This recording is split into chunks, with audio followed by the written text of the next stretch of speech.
think we're live everywhere now. Instagram, yeah, we're live everywhere. But Facebook, YouTube. I'll wait for my brother to join in on Instagram before we get going. I think he's, who knows what he's doing down south at the moment.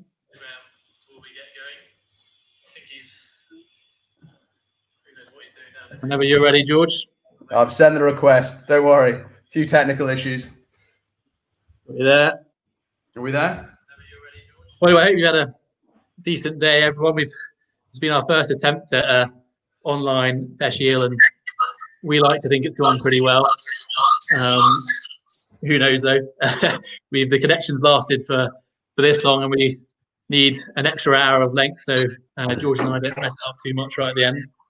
But some of you have been following since midday, so we've been doing some live tasting since midday, some Q&A. You can talk to Islay, I think, in the fields, and then Derek in the maltings, distillation, maturation with my dad, and then bottling. So we've done the whole lot really through today, and I've actually learned a bit listening to them. So if you didn't get a chance and you're finishing work now, then I'd definitely head back on and listen into what they've got to say. But how's it going down south, George? You've got a nice plain wall behind you there. Nice decorating.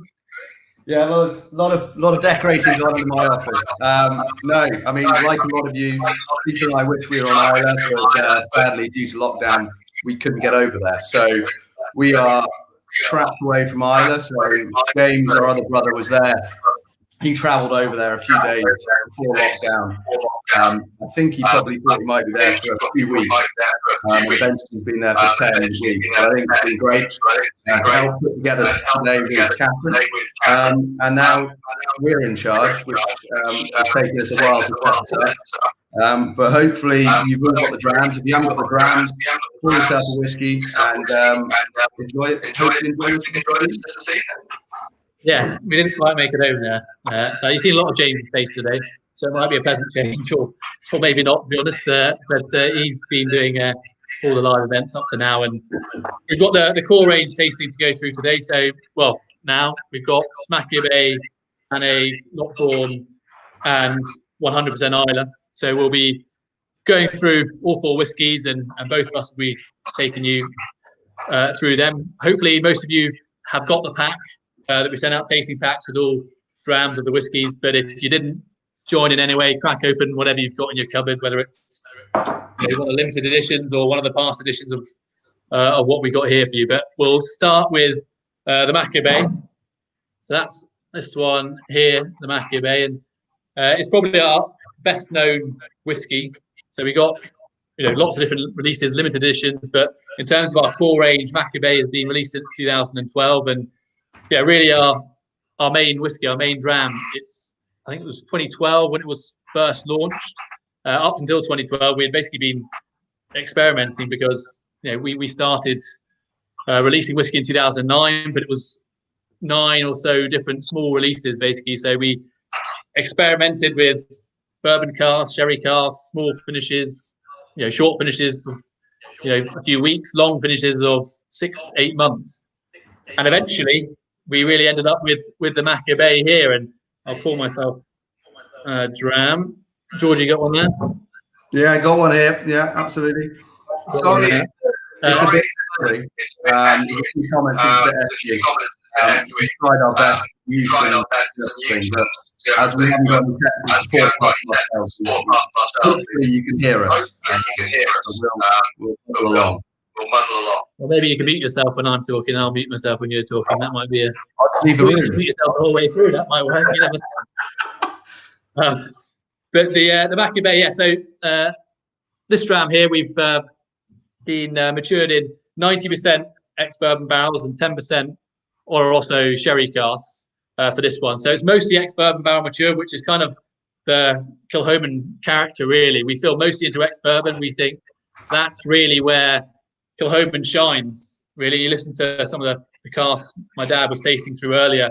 He was talking quite a lot about the bourbon barrels and how we think that's how Kilchoman's going to work best going forward, and that's why Machi Bay is mostly matured in ex-bourbon, and it does show forward on that sort of vanilla creamy side. It's a lighter influence than Oloroso sherry cask maturation. So you get more of that Kilchoman fresh fruit, citrus, lemon notes.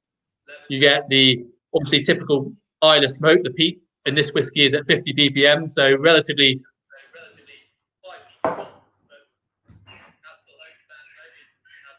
high peated malt, but I think we distill it to a high cut point. We have a long fermentation, so all this is geared towards a light, fresh, fruity spirit. So it's much more of a balance in a glass between smoke and that lighter side, rather than just being a big peat monster, which we didn't want. So you should get a really good balance in the glass here. Bottled at 46% alcohol, and all our whiskies are non-chill filtered and natural colour. So as you see them in the glass, as you see them in the bottle, that's how they've come straight out the cask. We've not touched them since then. So Pete, when we launched the Machi Bay in 2012, it came. 2012, yeah. If anyone's got any questions, fire them in on Facebook, YouTube, and Instagram. And if you see either of us looking down at other screens, it's because the questions are coming into us that way. So any questions you've got, whether it's about the drams we're tasting or anything that's happened today, please do fire them in. But yeah, Machir Bay has been our mainstay since 2012, and I think it's a perfect example of the style of whiskey we produce at Kilchoman, and also Islay whiskies in general. It's got that lovely freshness to it as well. If you've been to Islay, I'm sure you have visited Machir Bay. So Machir Bay is quarter of a mile, half a mile maximum away from the distillery down towards the beach. So if you ever do visit Islay in the future, or you have visited, I'm sure you drop down to Machir Bay. It's beautiful, beautiful sandy beach. About a mile or longer, and it's hardly anyone on it, being Islay. When the sun's out, it's beautiful beaches, but no one on them. So it's a bit of paradise. So you can take a dram down there and have one. But I would say that I wouldn't encourage swimming. Two reasons really. One is that it's freezing cold and not that enjoyable to get in the water, but also there's pretty strong currents down there. So I wouldn't want to take responsibility if someone found themselves drifting out to Canada and it was my fault. So don't go swimming on Machi Bay, but go and enjoy a dram anyway. And Machi Bay is still being released now, and although it's core range and always will be 90% bourbon, 10% sherry, it is evolving. So over time, we will change the batting slightly. Always ex-bourbon and sherry, but as we go forward, the date is actually laser printed on the back of the bottle. So this year and next year and the year after that, we'll put slightly older casks into the batting. So it will adapt and will change slightly over the years. If you're tasting one from 2012 and tasting one now, you will notice a difference in the character, and that's just natural variation as the cask ages a bit. Are there any questions coming through? We haven't been able to keep. Yeah, I've got a couple of questions here. So one of them is, do the Wills brothers enjoy whiskey? Well, we do. But for you, Pete, what drink do you drink if you're not drinking Kilchoman? What whiskies are your go-to if you're not having a Kilchoman? Not having Kilchoman. Well, usually Islay, because I was sort of growing up. I've started working in Kilchoman when I was about 15 or 16, not fully in production and swigging whiskey, obviously, but started having whiskey then, and it was always Islay whiskey. So usually Kalila is probably one of my favourite Islay distilleries, which sounds a bit strange whenever I mention that, because we're the smallest and very hands-on with everything we do, growing our barley and small-scale production. And Kalila is probably the opposite end, where it's producing almost 7 million litres of alcohol and quite automated. But some of the distillery drams they do and distillery bottlings are beautiful. So that would probably be one of my Islay go-tos, if not Kilchoman. And the other question was about cask strength Machir Bay, and we have done cask strength Machir Bay. We did it as a tour bottling.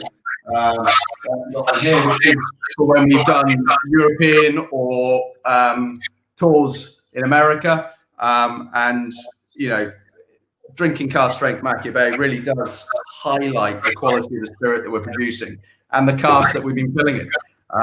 So yeah, the cask strength Machir Bay has always been a very, very popular release when we've been able to do it.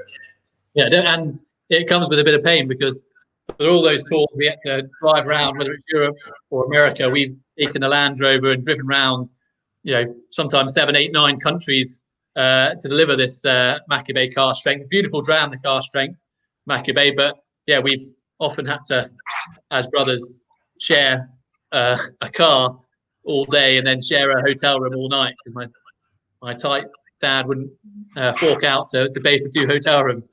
So we spent a lot of time together with those ones. So this is much better. We don't even have to be in the same room to have a chat. Right. So yeah, the Machi Bay, that launched in 2012, as I said, and then as we were progressing through, when I actually first started working at the distillery, we were looking for another addition to add to the permanent range at Kilchomans. So we had the Machi Bay, which was always available, and then we had the limited editions that were coming out with that, the 100% Islay we're going to taste in a bit, the Loch Gorm, etc.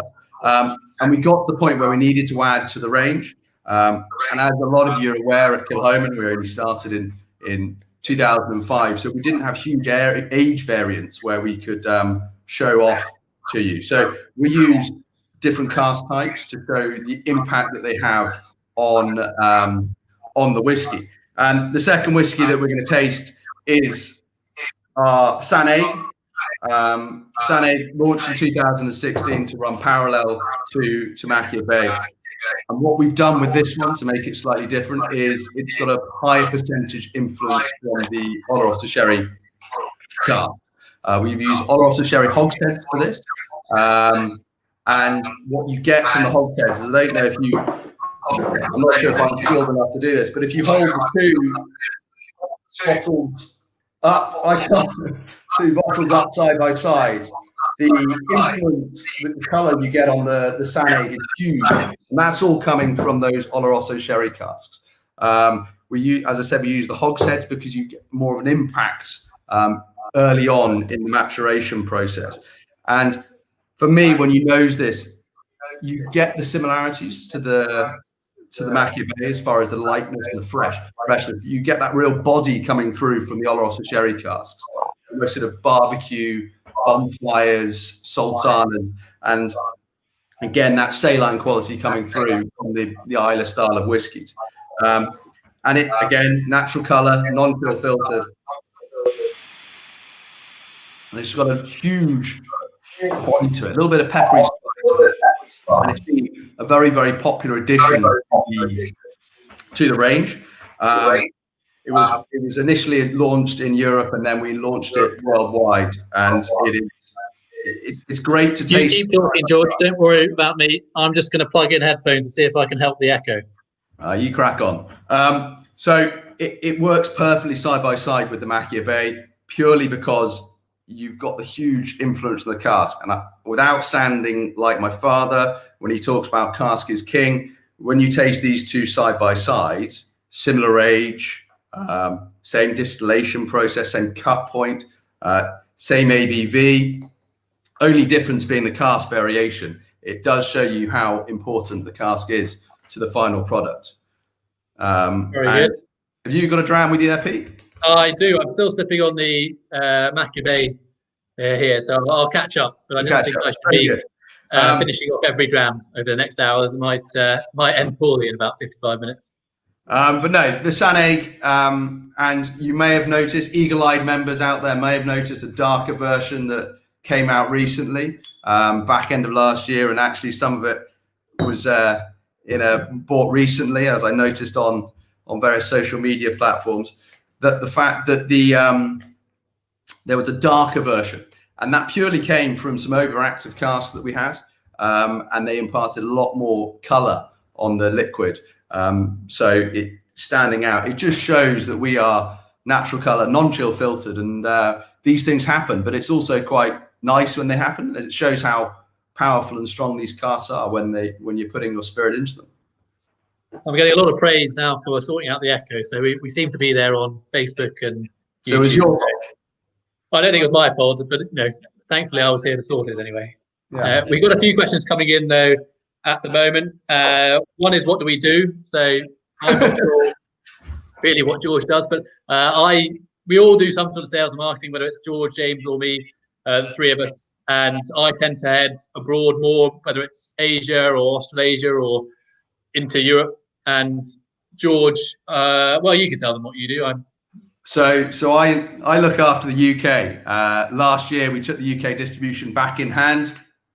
Before we had distributors like we have in the other markets around the world, but we took it back in hand. And so I look after all the shops, retailers, wholesalers in the UK.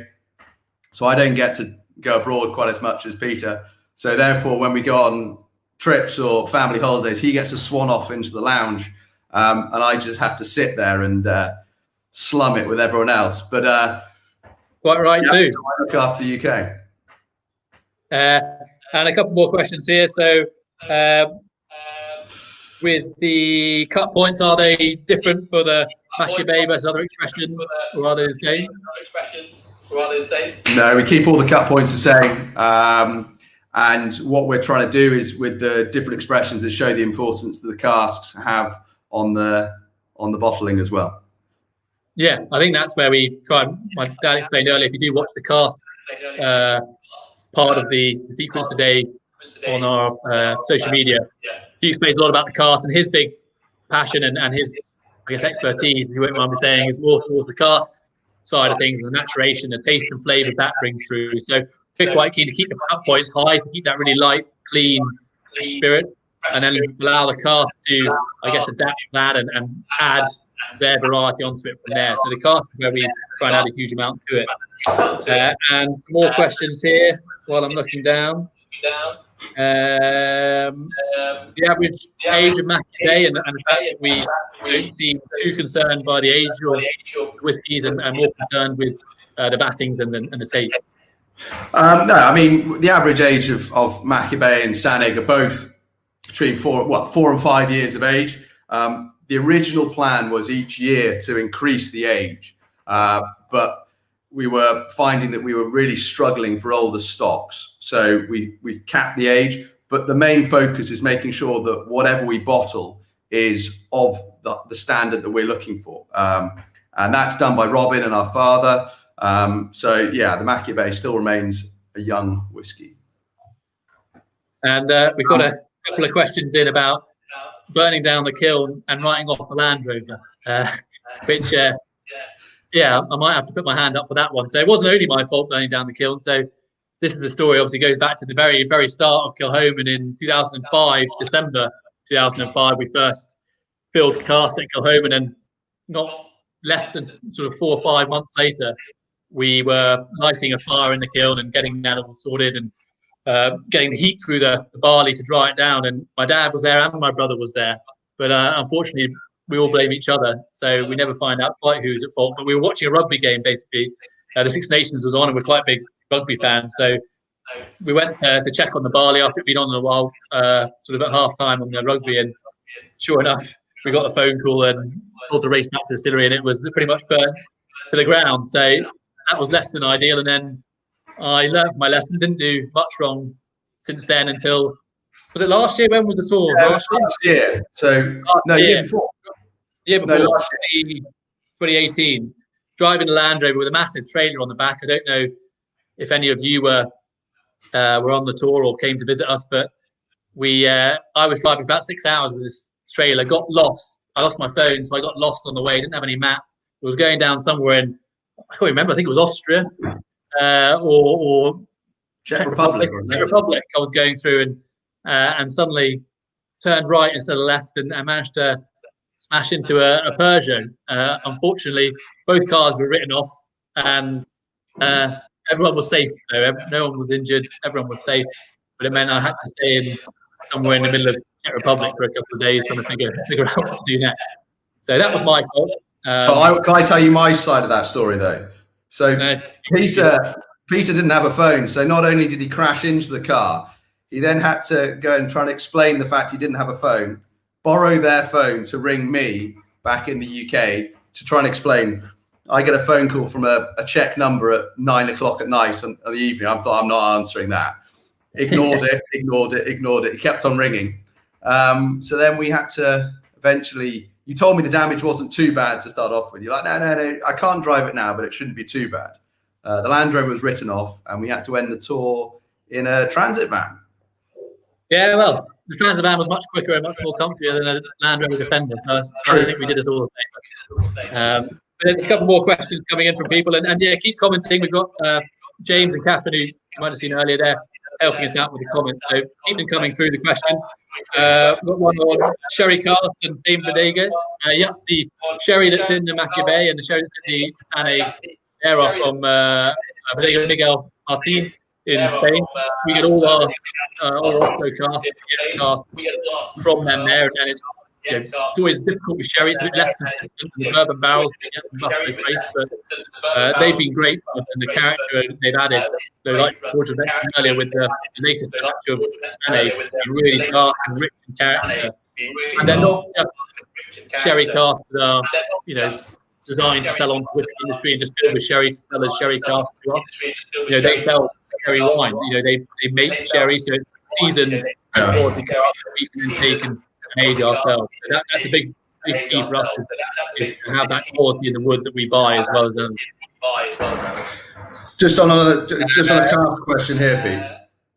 Just another cask question just come in. Would you reckon we'd ever use an old? We've lost George from Instagram.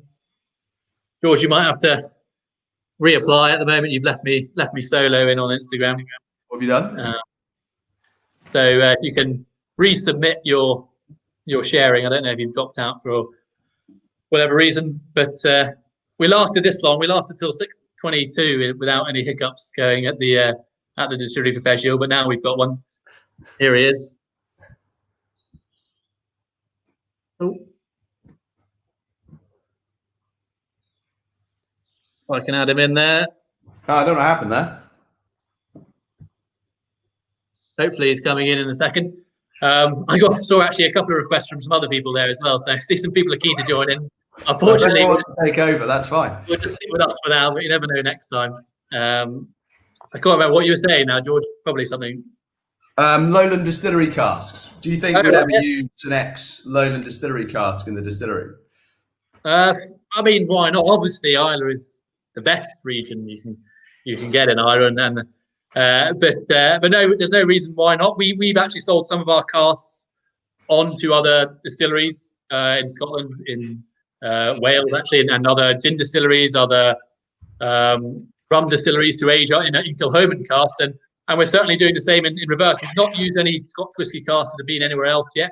We have used obviously various rum casks. My dad's got some tequila casks recently, but there's no reason why in the future we won't experiment with a few lowland casks. It might add something different, and that's what the key is now with the increased production we've got at Kilchoman from about 250,000 litres up to 500,000 litres. We've now got that ability to experiment much more, whereas beforehand we had to focus on filling ex-bourbon, ex-sherry, and now we can, do what we want a bit more if you can. So that's the idea going forward. A question here about ex-sherry casks and ex-Solera casks.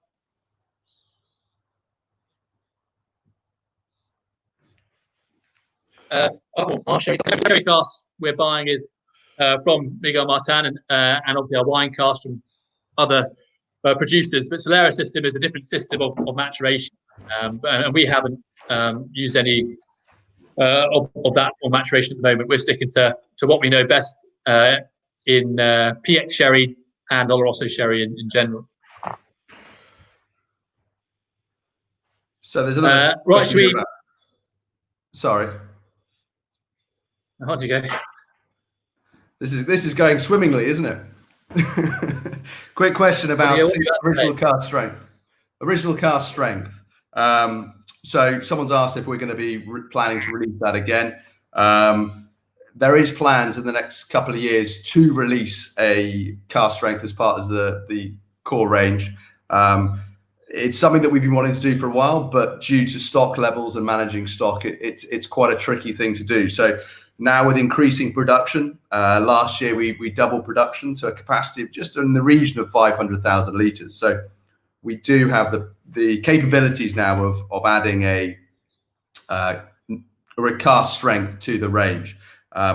Whether it'll be all bourbon or quarter casks, it's something that we might get a little bit of say in, but not very much. But there will be a cask strength coming online in the next few years. Very good. And as I was saying, probably move on. The 100% Islay is the next one up in the tasting pack, and we've done our core range. And Machi Bay and Sanaig will continue to be our core range, but the only two that are available all throughout the year. We simply didn't produce enough in the early years, and still don't really, to have a huge wide range that are always available. So we have our two core range showing the two different sides of Kilchoman, really. The predominant ex-bourbon in Machi Bay and the predominant ex-sherry in Sanaig. And then the next two are limited editions. The 100% Islay is a limited edition, but a special limited edition, really, because it's really why Kilchoman was built, and what my father's passion was to do was build a traditional farm distillery that could show all the traditional methods of being on a farm, growing your own barley, malting it, heating it, distilling it, maturing it, bottling it, all on site. Unfortunately, we don't have enough barley to grow, and if we're malting it, traditional floor maltings, you can't just do endless tons. So we grow around about 200 tons of barley on the farm at the moment. We malt all that, about 3 or 4 tons every week. We're malting by hand. And again, I would recommend checking out the videos on our social media with talking to Islay about more in depth about the barley fields, talking to Derek more in depth about the malting and how much goes into that and how much work there is. So the 100% Islay is always a bit of a soft spot for me, and one of my favourite whiskies we do. It's bottled a little bit higher in strength at 50% alcohol, as opposed to 46, which were the past two. This one's also lighter peating, only 20 ppm for this malt.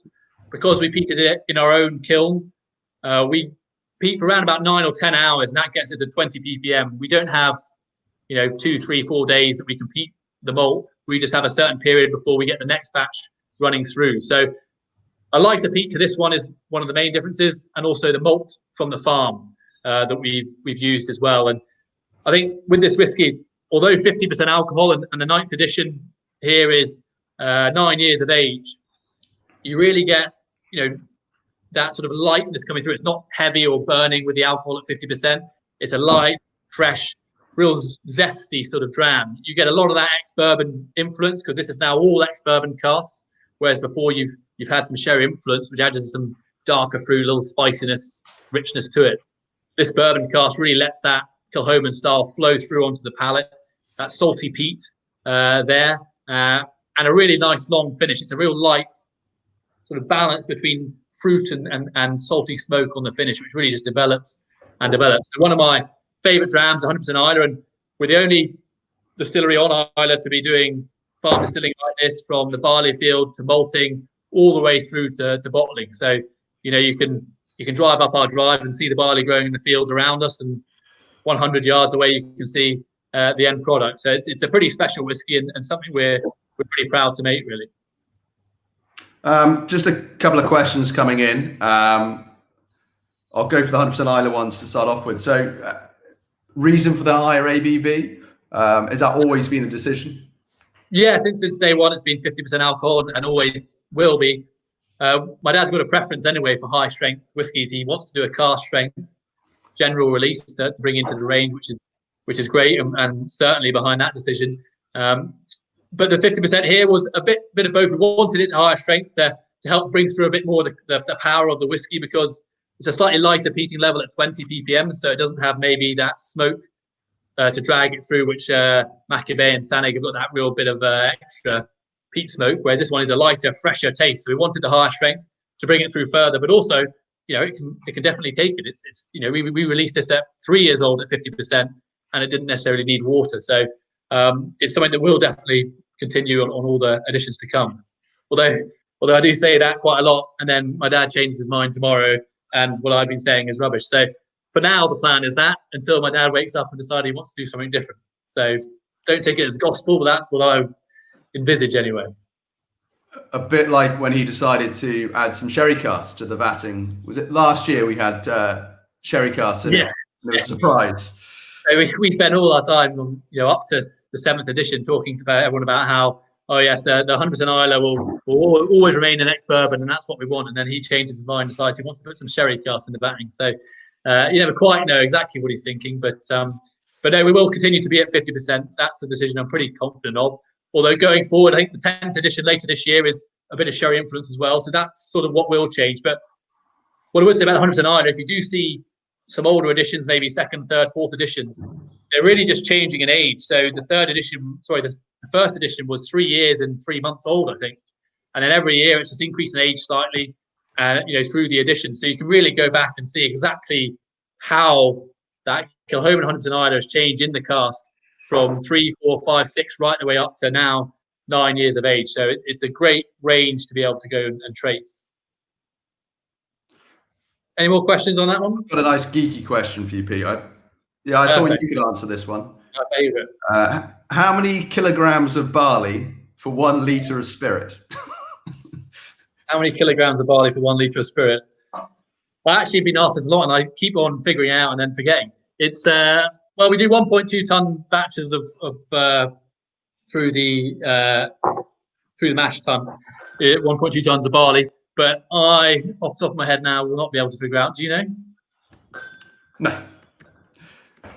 You know how good I am at maths. Well, why did you ask me that one then? If you didn't know. Well, I didn't want to answer it. Put it in the comments. We'll get Robin, our production manager. He'll be up on that, so I'll get him to respond to that one.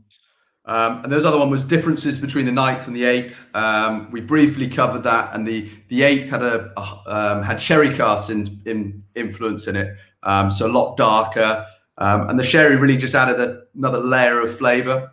I always find when you add, for example, the Machi Bay and the Sanaig, the sherry influence really does give you that horizontal flavour profile. You get a little bit more oil on the inside of your cheeks. But I love the freshness of the 100% Islay. It really does have that lovely, fresh, citrus, floral quality, and that nice little bit of saline coming in as well. The peating level used to slightly vary before we got the new kiln. We've got a new kiln and malt floor now, which has meant that we can get far more better consistency. And anyone who watched Derek's video this afternoon, him going through the malting, he clearly knows exactly what he's doing, and that's why we're getting a far better consistency of malt. Not like the days when my brothers and I were in charge of it, and wasn't quite the same consistency then.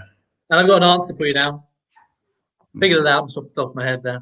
380 litres per tonne of malt is what we get coming through. So that's per tonne. That's pure alcohol. So that's 100% pure alcohol, not necessarily, bottles of whiskey, but 380 to 400 litres per tonne we get coming through there. And another question was about a newbie to Kilchoman or a newbie to whiskey, which Kilchoman to try. And it's an interesting point, because if you're new to whiskey, it tends to be the general rule or general theme where you start with a nice maybe Speyside or Lowland, where it's a bit unpeated or low peat, and it's fruity and it's soft and it's more delicate, and then you build up to the Islay whiskies. But there's no reason why you can't jump in with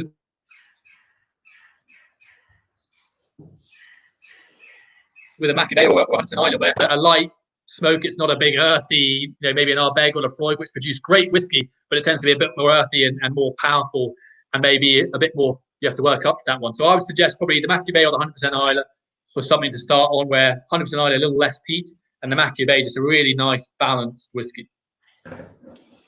A quick question about the age of the 100% Islay. So each edition, so we're trying the 9th edition with you now this evening. In September we'll release the 10th edition, and all we're doing there, a bit like the Loch Gorm, is adding older casks into the vatting. So each year we're just slowly increasing the age, but we're always very conscious that we don't have a warehouse full of very, very old casks. Only starting in 2005, the bulk of our stock is 2010 onwards, I would say, 2009, 2010. So it's always very tricky, and we have to do it very, very slowly, increasing the age of these. But of course, the plan is just to slowly eke up the age on the 100% Islay, a bit like the Loch Gorm as well. And a question about the yield again, with the change in barley variety, does it affect the yield? And yes, the barley we grow on Islay is not the dream place to grow barley in the UK, you wouldn't pick the west coast of Scotland and Ireland. It's wet, it's windy, it's tough terrain to grow malt. So the barley the grain isn't as big. It's not so easy to malt that and get the sugar content high, so you can then extract the alcohol effectively from that sugar content from the barley. So we tend to, over the years, be a bit behind, but we have got better. I think when we started Kilchoman, the difference between our barley and the Port Ellen commercial malt was about 80 or 90 litres per tonne of barley, which is a huge gap. But we're getting slightly better now, both at growing, at malting, and at mashing, and everything along the production. We're learning as we go, and we're now not too far off. There's maybe 15 or 20 litres per tonne difference, but it's pretty close now. Yeah, no, and that's, a lot of the things that we did in the early days with the maltings, we were learning as we went. We didn't have people that were specifically in charge of malting. Now we've got Karen and Derek that look after the malt the whole time, and that really has helped get the consistency. And also the new kiln. So a couple of years ago, we put in the new kiln and malt floor to increase the amount of barley that we can malt from 2 to 4 tons. And also the kiln that we put in a lot bigger, so we're getting a nice, far more consistency of drying. And also the new dryer. It's a bit like, as James mentioned earlier on in the broadcast that he did, it's a bit like a big oil-fired dryer, and what we're getting there is a far better consistency because the barley bed on the kiln floor isn't as deep, so you're getting a far more consistency of drying, rather than in the early days we might just not get the barley fully dried down to 4% moisture, and that was affecting the yields as well, because then you take it to the mill, and instead of cracking it open and releasing those sugars, you were essentially just squashing it through the rollers. So we've evolved a lot at the distillery, and as anyone have witnessed, our father in the doing any tasting, he likes to talk about the mistakes and things, and yeah, there's been plenty of them, but you learn from them, and we've learned in the malting process how important it is to spend time and actually concentrate on it very, very greatly. And it's not something that we get involved in hugely now, but it's always nice to know exactly how they're achieving these higher yields.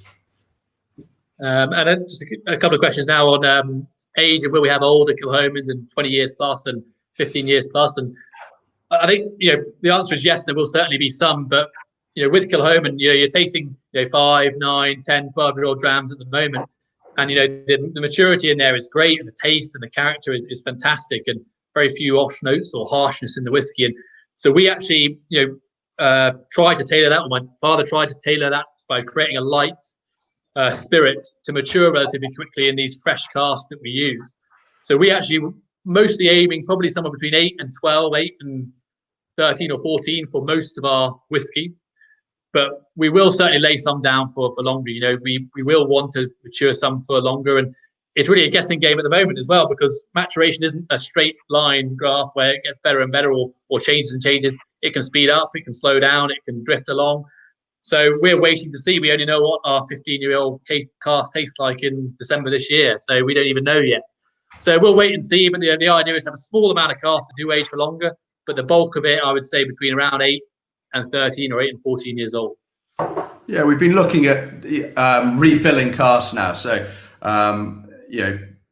fresh casks, as Peter was talking about there, will be hitting their peak at the moment, and then we've got refills and second fills, and those casks are simply ones that we've used before. We're buying fresh casks, whether it's bourbon casks from Buffalo Trace in Kentucky, or whether they're the sherry casks from Miguel Martin.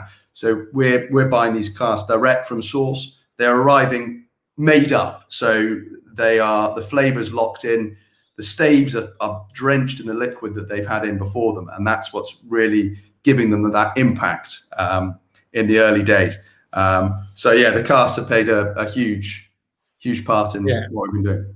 And there's a question about, well, we're into whiskey before our father started the distillery, but for me to answer that question, I was about 14 or 15 when he started, so I would have to be a real young starter to enjoy it before. Although I was marketing Kilchoman, when I was very young, I was often trying to sneak out what I could from my dad's whiskey cupboard and take them back to school and sneak them seat them in there and get some friends tasting some new spirit Kilchoman back in 2005 and 6. But it's amazing how a very small miniature of new spirit at 63% can get, goes a long way when you're 14 years old. So I wouldn't say no. I wasn't into whiskey until I probably was 18 or 19, to be honest, after really learning about it. And certainly not before my dad started Kilchoman. Yeah, What about you, George?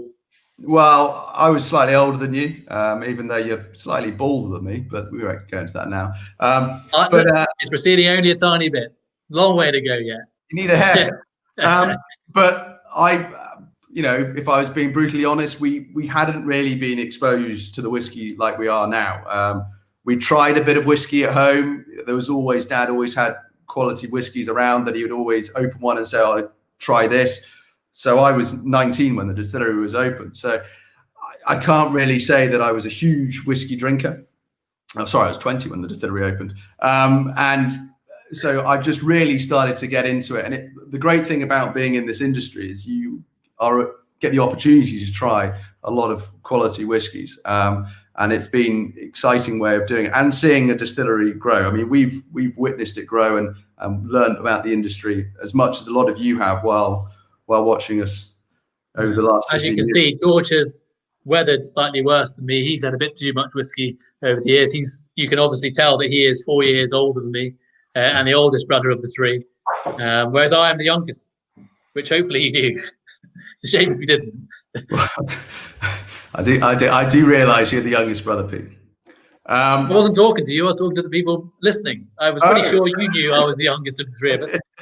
If you didn't, I didn't know where you've been the last 30 years. Yeah. Well, anyway. But no, why don't you get on with the Loch Gorm before we've got what have we got? About 10 or 15 minutes. So why don't you go on with that? So Loch Gorm is the fourth dram that we're going to taste with you. This is the latest edition, released in April this year.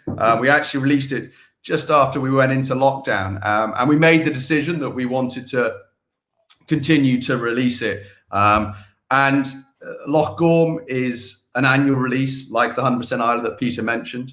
Where the Loch Gorm differs is it's matured exclusively in ex-Oloroso sherry butts. So whereas the Sanaig that we tasted earlier on has been matured in hogsheads, we're maturing this in Oloroso sherry butts. So 500-litre cask, weigh half a ton when they're full. Big cask, and they give you big, huge impact and depth of character.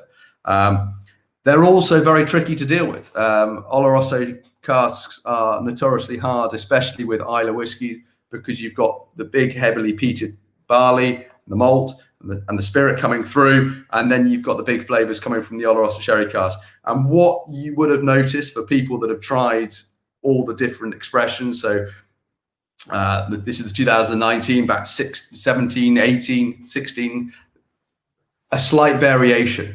All been using Oloroso sherry butts, but the combination of fresh and refill casks is the only thing that will slightly change. And this one is made up of 21 butts, and only a handful of these are refills. And the youngest cask is a 9-year-old. So technically a 9-year-old whiskey. And for me, it's got this lovely fruitiness on the nose. A lot of previous Loch Gorms have had that sort of big, powerful, ashen smoke coming out of them, whereas this is a lot more subtle, and it's got a lovely fruitiness to it on the nose that I haven't had from previous Loch Gorm expressions. Purely, I believe, maybe because of the added aging that it's had. Again, bottled at 46%, similar to the Machi Bay and the Sanaig, and natural colour. And this is a limited release bottling, and 15,500 bottles of this will launch worldwide, and then it will come out again at the start of next year. But the Loch Gorm has got that bigger weight to it, much heavier style of whiskey, but still retains that the Kilchoman freshness and floralness as well. Yeah, I think that's the key, isn't it? Although we're doing sherry cask matured here entirely, it's the only whiskey we do all sherry maturation is Loch Gorm. But we didn't want it just to be here as a sherry cask release for the sake of it. It could be from anywhere in Ireland or anywhere in the world. And that's why we use those butts that George is talking about, sherry butts, rather than sherry hogsheads. Now, hogsheads are great, but sometimes if you use too many fresh hogsheads, they can overpower the whiskey and be a bit, too much influence too quickly. Whereas those big 500-litre Oloroso sherry butts allow a slow sort of integrated maturation, which is what you're tasting here in Loch Gorm. And yeah, a great whiskey that we didn't anticipate, actually. Well, blaming my father didn't anticipate. We actually filled only 15%, maybe 10-15% into Oloroso sherry, most into ex-bourbon. But Loch Gorm has been a hugely popular release, so we've now filled much more into sherry. Although certainly ex-bourbon cask will be still the staple of Kilchomans. Just a question that's, I apologise, it's been asked before, but we sort of slipped through, was asking for nosing tips. I wouldn't say that Peter and I are sort of experts on this. Well, you've got the bigger nose, George, you can answer. So apparently I've got the bigger nose. But anyway, so what you're looking for is just gives you an idea of the style of whiskey. If you put your nose right into it, you might not get all the full flavour. So I always like just hold your nose not right into the glass and allow it just to take in the flavours. And it will give your palate an idea of what it's going to expect. Also, if it's been sitting for a while, giving it a little bit of a swirl, hopes any layers of alcohols that have happened in the glass to mix together to get the full flavour. I think that's the key, isn't it? Oh, sorry, on you go. I was about to interrupt you, but carry on. No, you can interrupt me because you're going to go about nose. I'm moving on to something else. I know. I was just going to talk about nosing the whiskey, and that's the key. The alcohol content in there sometimes is just sharp and overpowers the nose of a whiskey. So you don't want to, George said, dig yourself in. If you just come in and out and come towards the aromas, you then get a much clearer idea of what's in there. If you stick it in, it's the alcohol that is coming up the neck there, and that's what you tend to nose more often. And it's a good example is cask strength whiskey compared to 46% whiskey. Sometimes with cask strength whiskey, the nose is a bit sharp and hard to detect too much. But once you add water, the bouquet of the nose tends to open up more. But then on the other side of things, keeping it at cask strength helps the palate and that real finish of the whiskey. So I'd say with cask strength, or high strength single malt whiskey, just go easy with the nose. And if it's a bit sharp, a few drops of water, or give it some time and just keep coming back to it. And you'll get different notes all the time. No, carry on. Sort of lost my train of thought now. You were waffling on about... I actually switched off. But there was a question here that, are we sad that we didn't end up on Islay for lockdown? I think it's probably a mixture of the two, if I'm brutally honest, because 10 weeks, the whole family in my parents' house, I'm not sure we'd all be smiling and talking quite as much as other families might be. But no, it would have been great to be on Islay for the festival and be able to enjoy it with all of you. And it is slightly strange that we're sat here doing a tasting like this when last year we were in the warehouse with many of you tuning in for it. So it is. We are sad, but doing this is the next best thing, we hope. Yeah, I think it was Jenny who asked that question, and yeah, definitely would rather be on Islay at the moment in Edinburgh with a lockdown and not really being able to go anywhere. Would definitely rather be wandering around Islay in the evenings than stuck here in the flat. Any more questions coming in on that one? I haven't seen. There's none that's. We've got about 5 minutes. 5 minutes left on. Also, because my dad after this will be starting a live tasting at 7 o'clock, so we'll be stopping this in about 5 minutes time for that. So if there's any more questions, fire them in now, and we'll do our best to answer them on any of the whiskies or us or Islay or anything really. One question that did come in earlier on, Peter, was about gin. If we ever considered doing gin, and it was something that we looked at briefly for a while, but we needed to concentrate on the whiskey, and I think actually it was a blessing in disguise that we never went down the gin route, purely because we wanted to make sure that we were known Kilchoman. People think of Kilchoman, they think purely of whiskey, and it definitely concentrated the mind. It probably would help the cash flow a bit in the early days, but it's definitely concentrated the mind to make sure that the whiskey we're producing is the best quality. Yeah, it was something. Yeah, we definitely we didn't think about right at the start. It wasn't really a thing, as you said, back in 2005, 2006. Right. Gin was still, relatively, didn't go through that boom it's gone through in the last 5 or 10 years, and so it really wasn't on our radar at all then. But as you say, blessing in disguise. But we did go through the stage of considering it when gin started to develop. But if we ever did it, we wanted to do it, in our way. We wanted to do it with maybe barley or or something we can grow on the farm to produce the gin with, whether it's potatoes or whatever it might be. So we want to do it in that way, but and we actually went through a bit of costing early on to see whether it would work and how we would do it. But I think fortunately in the end we decided to stick to the whiskey and focus on that side of things. Yeah. So a few little bits and pieces just coming in, just scrolling through to see any quarter casks. We got plans to do a quarter cask in the future. We did a original cask strength back in quarter cask matured.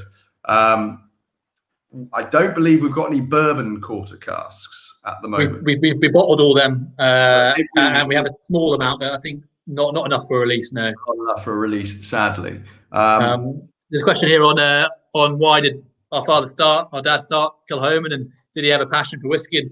And certainly did. Yeah, he was actually in the wine trade first for I think was it 15 years? Yeah, 10, 15 years he was in the wine trade for, and then we moved up to Scotland, and it was the whiskey industry that took him then. And initially independent bottling, where bought casks from around Scotland and sold them on as single casks. But starting his own distillery was a passion, I think, for a while, and eventually came together in 2005. My mother's side of the family, for a few generations, have been from Islay. They've owned a house and some land on Islay for I think 60, 70 years, and so we've been visiting Islay all the time. So it was always the obvious place to build a distillery once he decided that's what he wanted to do. It was always going to be Islay, and I think he's counting his blessings today that Islay was the destination, because Islay is, although 9 distilleries now, it's a huge brand throughout the world. And I think us as a new distillery, the first new distillery to be built for 124 years, I think it was, there was intrigue. I think a lot of you listening today will be here because you are Islay whiskey fans, and if there's a new distillery, you want to taste it. You might prefer one distillery than the others, but you're always going to taste different Islay distilleries. So it was great to be part of this Islay whiskey brand, really, and be one of such iconic distilleries that there are on the island. Yeah, no, absolutely. And it's been, I will just, before I forget, so this broadcast will end just before 7 o'clock. And then 3 minutes, I believe we've got. You'll be transported to our father, who will talk you through. Pete's now just thrown his phone on the floor. This is going well. We got so far. And then he will talk you through the barley and yeast varieties that he's got samples of. So that'll be coming up straight after this at 7 o'clock. And then after that, we've got the James and our father going through the festival bottling and answering any questions that you might have as well. And then the cask auction goes live as well, which is something that's very exciting for those people that have always dreamt of owning a cask of Kilchoman. So we've got an auction, and that will be going live this evening. A chance to bid on 5 casks, to own a cask, whether it's by yourself or with a group of mates. So yeah, hopefully. Yeah, I think that's a lot this evening from us. And if there's any questions, again, keep asking. We'll try and get back to as many as we can later on. But thanks very much for logging in. I think across all the platforms we've had over 400 people joining in on us, and plenty of comments and nice ones as well. So Sanaig, and thanks for joining us for our first online Feshiel Day. Very nearly went smoothly, and hopefully you'll tune in at 7 for my dad and James. Sanaig. Cheers, George. Thank you very much. Sanaig. Cheers, Pete.